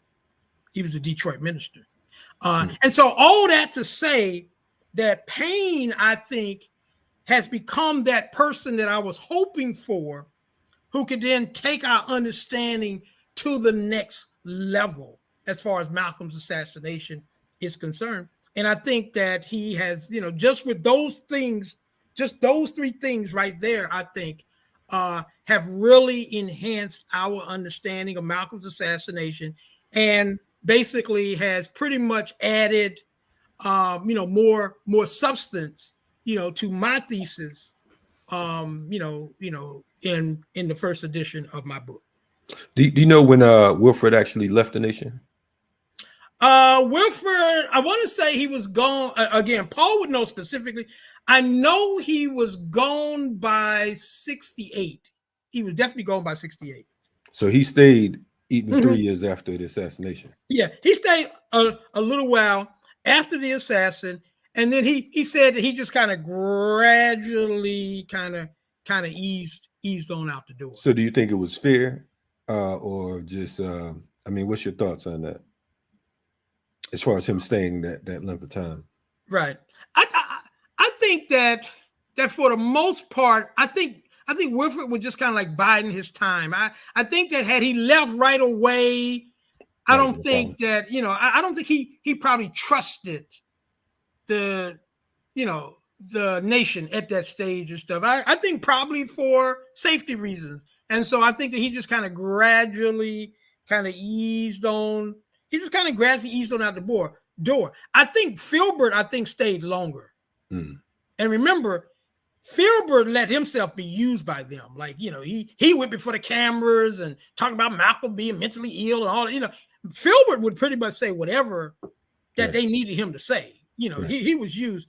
Wilfred didn't go that route. And it appears that they respected him enough to not try to force Wilfred's hand to just jump on in there. And remember, they were secretively meeting periodically, Malcolm and Wilfred. Right. They still had a relationship that if Elijah Muhammad and them knew about it, that would have been, very detrimental, I think, for Wilfred, because they would have probably viewed Wilfred maybe as a traitor or something, as a hypocrite, which is how they helped to justify Malcolm's killing. He was a hypocrite, So it's a horrible story. Malcolm's assassination is a horrible story. And I tell you something else that's horrible too. They got this new guard, of the nation. Now, in my in the book that I got coming out, I have a small little message for Farrakhan in which I'm calling on Farrakhan as a leader of African people to just basically just come clean and let's stop, let's shut that spigot off. Like there's this new thing going on now. Like I was listening to Nelson, Carl Nelson, on his show at different times last year. He had on Akbar Muhammad and he had Wesley Muhammad, and they're all making these arguments now that Raymond Wood's revelations, about the NYPD, participating in assassination and all that, they're using that now to argue that because of what Woods is saying, it proves that the nation ain't had nothing to do with Malcolm's assassination. Huh? Right. So we got a race traitor who makes a couple statements, offering us very little substance, by the way. But the nation is using that now. I think somebody even wrote a book in reference to this. So, didn't we kill Malcolm or something like that? But it's like they're still playing these games. Malcolm's been dead for over 50-something years, and they're still trying to come up with ways to make it seem as though the nation were victims. And by the way, that's what came out on the Carl Nelson show. It was like they were trying to make this argument.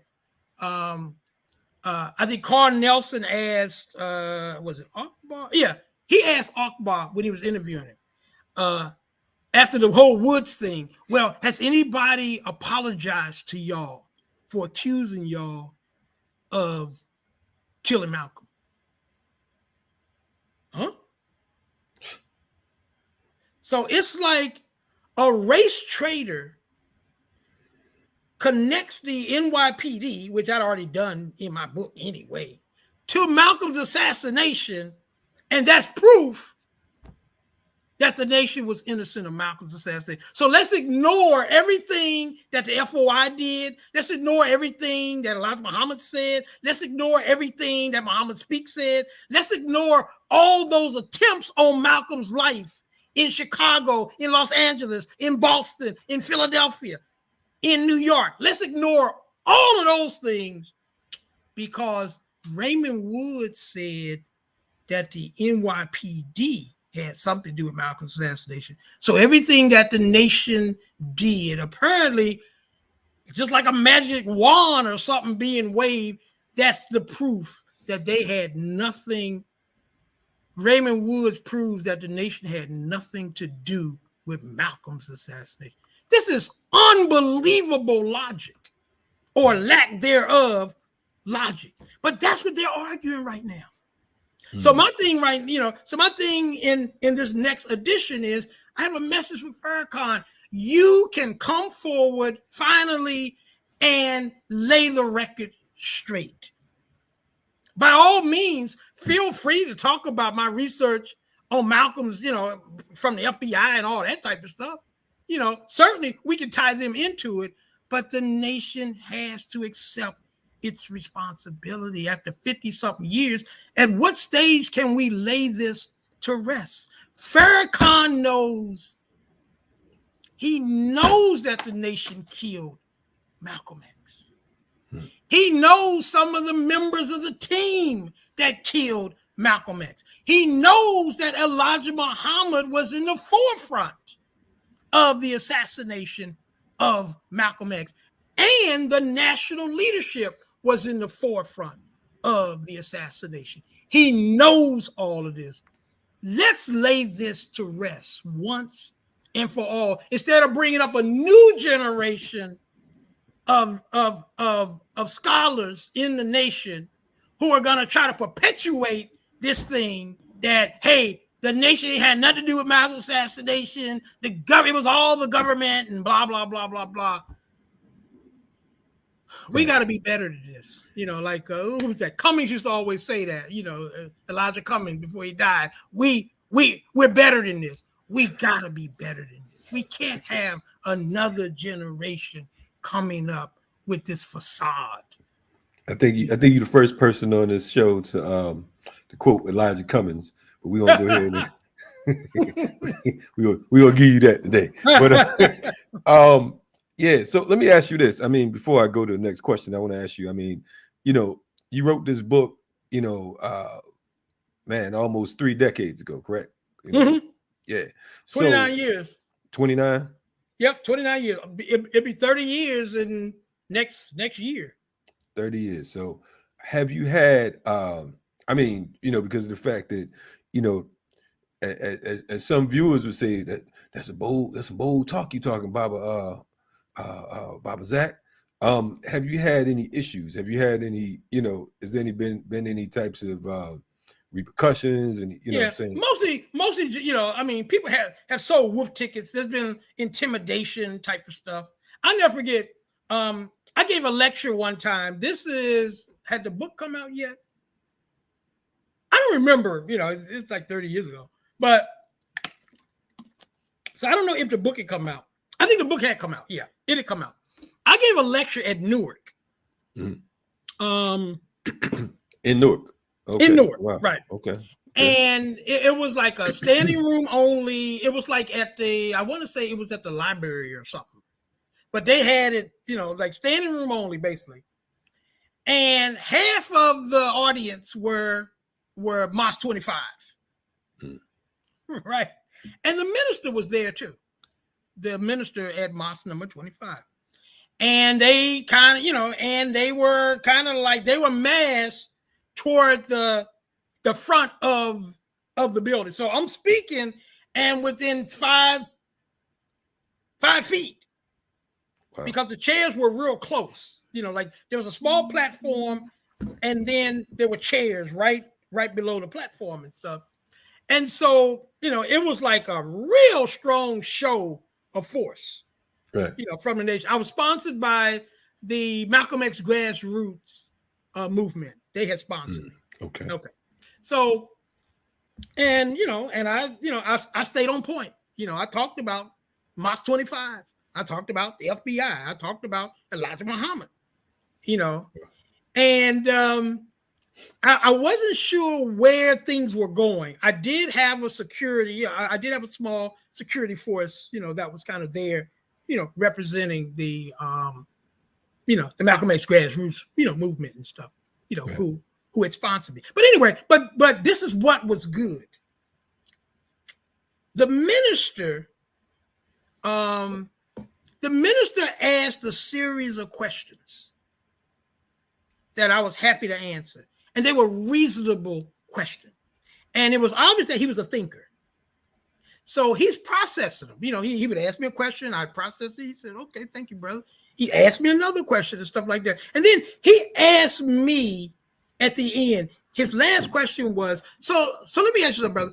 What would you recommend that the nation do right now for us to try to resolve this whole, it was like a question like that. And I gave him, like I thought first you got to come clean, and, our community, I think will understand, and, let's get everything out in the open. Also let the nation, since Farrakhan has taken over the nation, he's the gatekeeper now of its legacy. So, since everybody else is gone, he has to, he has to basically accept the responsibility for it and stuff. So I just talked about stuff like that. And I just remember the brother was sitting there taking notes and being very respectful. And see, to me, that's the type of dialogue that we need to get past this. And so, after that, I always thought that the energy, of the room changed after that, because I think initially it was to intimidate me. Right. And that's why they're all over, all up on the stage and all that type of stuff. But I think in the end, it was about, reasonably trying to move forward from this point. And that's the way I basically interpret it. I've been in other cases, like I think some of y'all have seen that thing. I don't know if it's still on YouTube, but when me and Conrad Muhammad, and they had a walkout. I don't know if you can see it on the film, but this was in 1995. This was like the 30th anniversary of Malcolm's assassination. And while I'm speaking, they have a walkout, like 3 rows of the MGT, the girls training program. They get up, while I'm speaking, and they turn, and then they foul out, one line after another line. It took like 10 minutes of my presentation, so I just kind of, stopped for a minute and just let them kind of like walk out. But it was like, what the hell was that? Now, later they're going to say that because I was talking about Elijah Muhammad, they didn't know if something was going to happen and they wanted to protect the women and all this type of stuff. But to me, it was just a scheme. It was just playing a silly game instead of just confronting the reality. And that's what we're going to need to do. We need to simply confront the reality. And then, hey, look, let's take our blows where we made mistakes. Let's take our blows, because that's the first step in healing. Just take your blows. Yeah, you had people back then, and in fact, technically, you can even disassociate yourself because that was a whole different generation back then. Disassociate yourself. But look, back then, that's the mentality. Back then, that's how things happen. It's a simple equation and stuff. But you first got to be willing to accept responsibility. And if you're constantly teaching generation after generation after generation that you didn't kill Malcolm, even though periodically, Farrakhan has implied that zealots, I think is the term he likes to use, that it's possible that some zealots may have participated in Malcolm's death. No, he knows damn well it's worse than that. It wasn't just zealots. These were rank and file people that he himself knows because he was at the station of operations during the actual assassination. So just come clean. Farrakhan's almost 90. He's almost 90 years old. If not now, when? It is time. We need to lay this to rest. And to be honest with you, Farrakhan really is the only person who can lay this to rest because he's the common denominator. He was there then. He's still there now. Almost everybody else, they're dead. They're ancestors. They're dead. Farrakhan is that link between the past and now. He's the link between the old nation that killed Malcolm and the current nation that he is basically, that he has resurrected. He is the person more qualified than anybody else to finally set the record straight. And that is what I'm hoping for. That's why I'm, revising and will put my book out again. I'm hoping that it will, help to resolve first and foremost pressing questions that I wasn't able to finish, to resolve initially. But more than that, I'm also hoping that it will serve as a spark, if you will, for Farrakhan to finally set the record straight.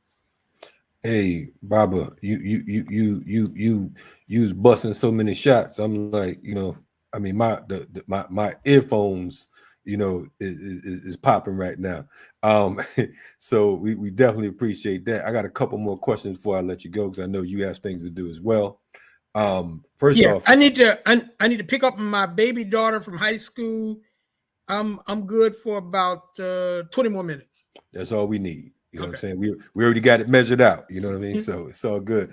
For folks who are just tuning in, you're checking out Baba Zach Kondo. Baba Zach Kondo is a author, scholar, and an authority on the assassination of Al-Haj Malik Shabazz, known as Malcolm X. And we're honored to have him here today. If it's your first time tuning in to Black Power Media, make sure you subscribe.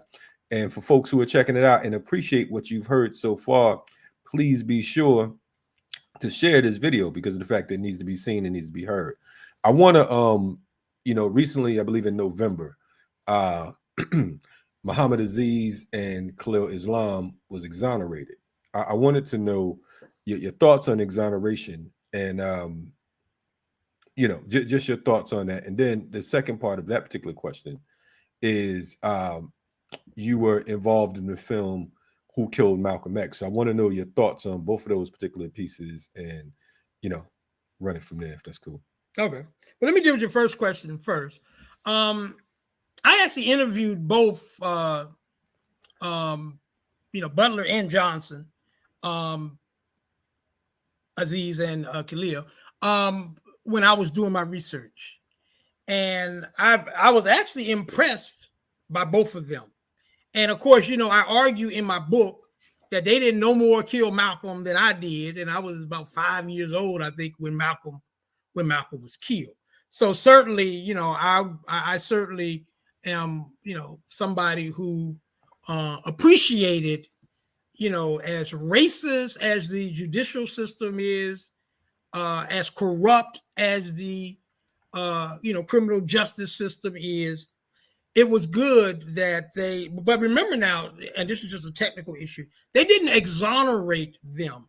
What that court order basically did, what they did was they vacated they vacated the judgment that basically found them guilty. Exoneration, and this is just a legal technical thing, that would have required something different.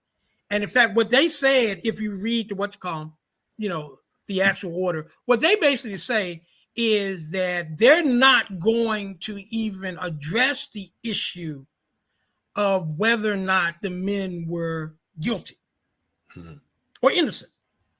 They said what they will address is all of the procedural and substantive actions that took place during the trial and the investigation that, had they been done properly, would have been favorable to the two defendants. So that's what their ruling revolves around. But anyway, that's neither here nor there. One thing, though, that we do want to make clear, neither Butler nor Johnson had halos on their head when it came to Malcolm.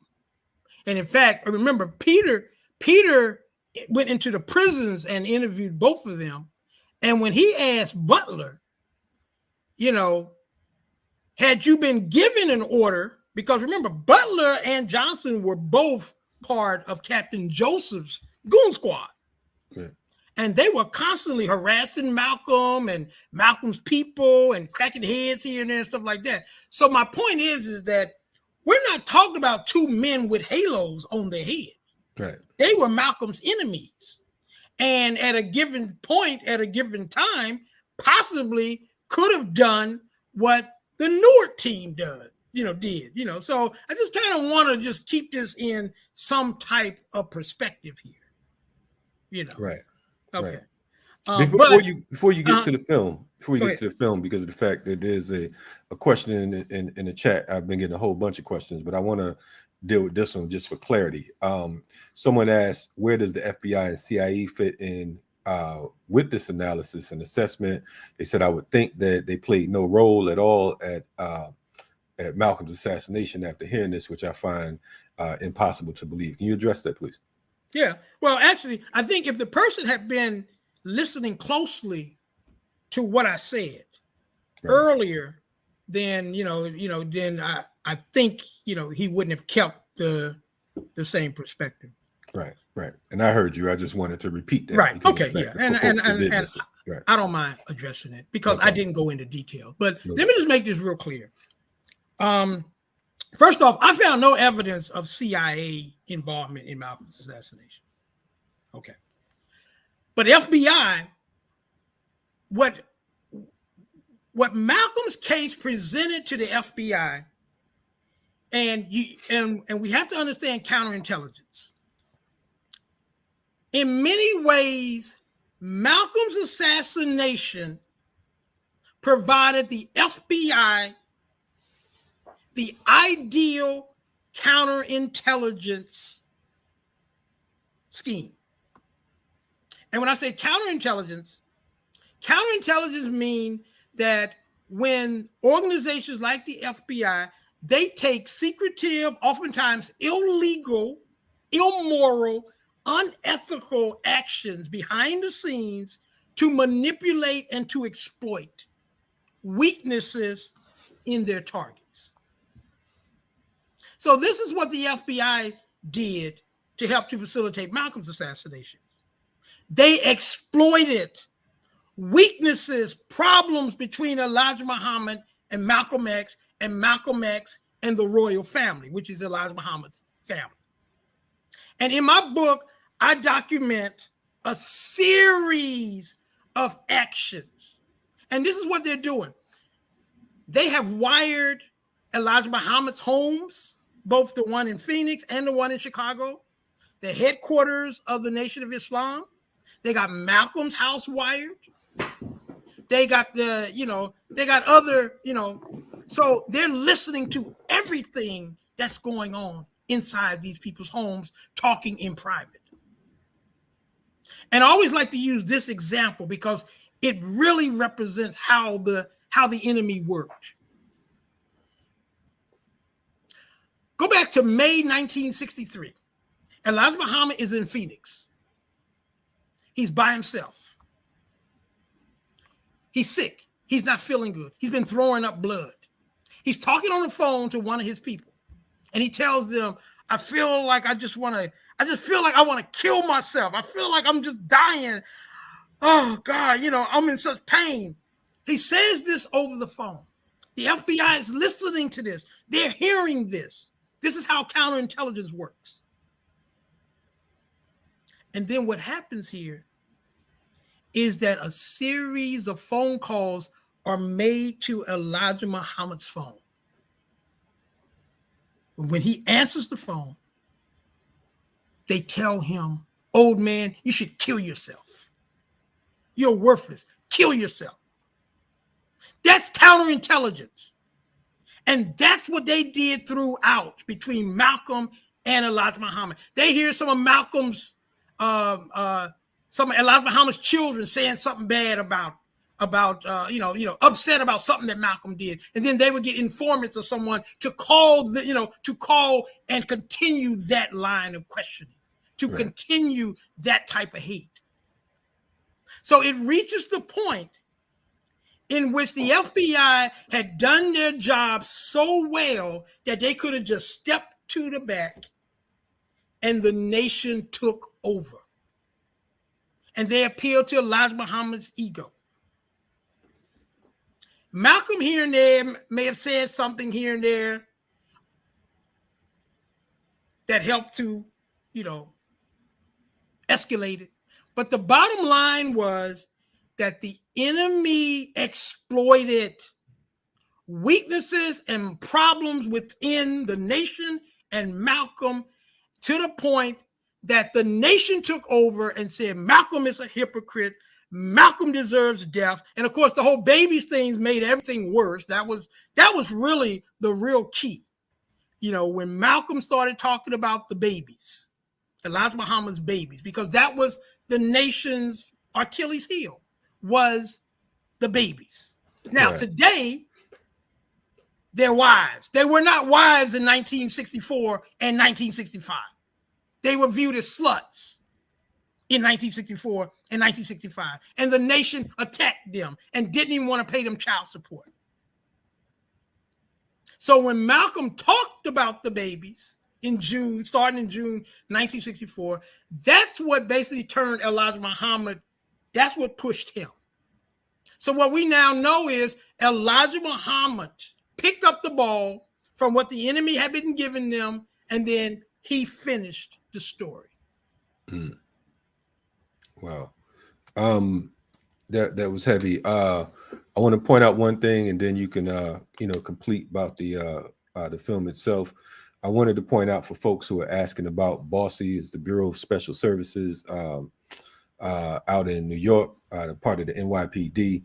And one of the folks who were involved with that particular special unit was a cat by the name of Eugene Roberts. Eugene Roberts was at the Audubon Ballroom during the time of the assassination, but he also was able to infiltrate the New York chapter of the Black Panther Party by joining them later on and working to make efforts to take them down. So one thing about the state is they will recycle their garbage and use it as many times as possible, because they don't have to come up with new improved methods. They might tweak it a little bit, but again, they do the same thing over and over and over and over again, and we play right on into it as if we didn't see the last trick go down. I want to ask you about the film Who Killed Malcolm X, because of the fact that so many folks hated it. You know, we know that somehow you had gotten involved. I've checked out some of the interviews where you explain what was what on it, but I'd like you to, if you could, just address that here with with our guests. Okay, yeah. This film, first off, I regret participating in the film. I had no idea that was the way that they were gonna, take that film. I thought, and the other thing, I didn't know Skip Gates, Lewis Henry Gates from the brother from Harvard. I didn't know he was the producer, because if I would have known he was the producer, that's all I would have needed, because I don't trust. I wouldn't trust. That would have told me that film wasn't going to be serious.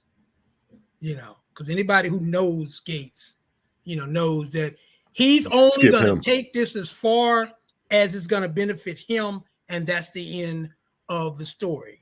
So he's not going to talk about FBI on a serious level. He's not going to talk about counterintelligence or anything like that.